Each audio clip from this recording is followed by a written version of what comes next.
Hi everybody, welcome to day 12 of Vlogmas. I am at it again with this Gravity Falls shtick I've got going this year. So when we were planning for Vlogmas, Sarah and I had come up with a few ideas to do either in consequential order of each other or together, and two of those videos ended up being how each of us is like our counterpart from Gravity Falls by the other person's standards. So today I'm going to tell you how Sarah is like Dipper. Some of the things that I'm going to talk about are from an aesthetic list that I found on Tumblr that actually Sarah tagged me in for this video, I'm pretty sure. It's from yellnatspines.tumblr.com, so thanks Yellnatspines for doing the work for me. Dipper's entire storyline is based around mystery and figuring things out and finding answers. While Sarah is not a detective by any means, she is very interested in the mystery of things. She watches murder mysteries for fun. Even though every episode has the same basic plot structure of whodunit, there's still a surprise somewhere in each episode, and Sarah loves that. And that's what Dipper loves about the mystery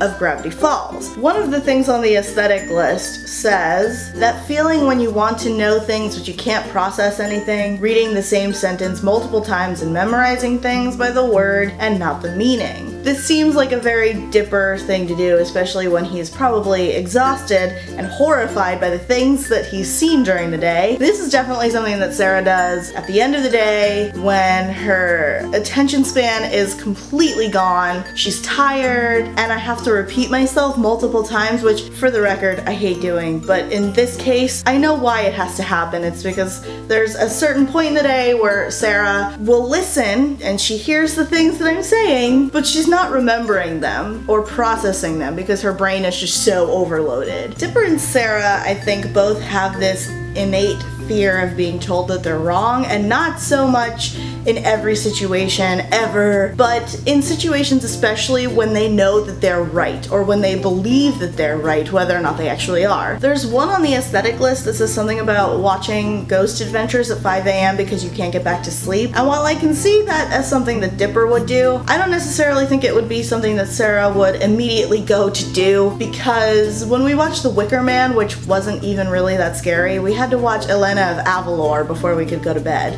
However, I do think that if Sarah couldn't sleep, she would probably either be on her phone or watching something at 5 a.m., probably a murder mystery, maybe not at 5 a.m. She's kind of practical that way. Speaking of practicality, Dipper and Sarah are both highly practical people, even if that practicality kind of defies logic sometimes. It's really a comparison between Dipper and Sarah and me and Mabel, because Mabel and I can be pretty optimistic to the point of kind of fooling ourselves into believing that optimism, whereas Sarah and Dipper are way more practical about things. Dipper and Sarah are both very methodical. There may not always be an inherent plan with some kind of organized system to go through that plan, but there is always a method to doing something with them. There's always a list of things that have to get done, even if that list of things isn't necessarily in the most efficient order. They also both have a tendency to overthink things, and specifically when it comes to how the outside world perceives them. Sometimes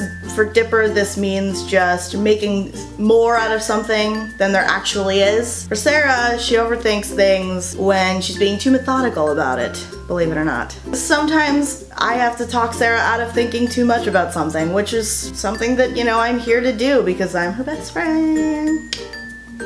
In their methodical way of thinking, Sarah and Dipper tend to think too much, and sometimes that can impede productivity. I think especially for Sarah, if not for Dipper, but that's why she has me.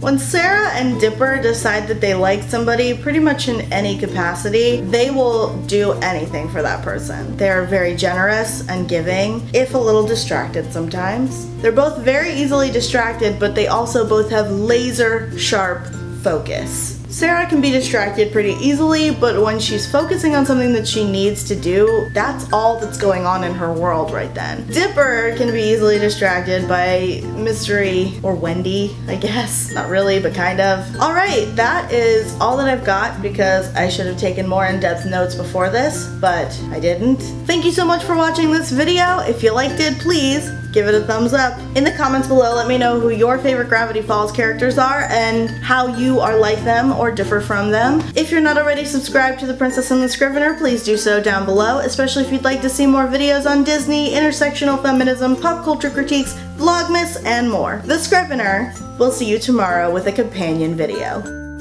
Sarah doesn't take naps, and I just get the feeling that neither does Dipper. I am pro nap.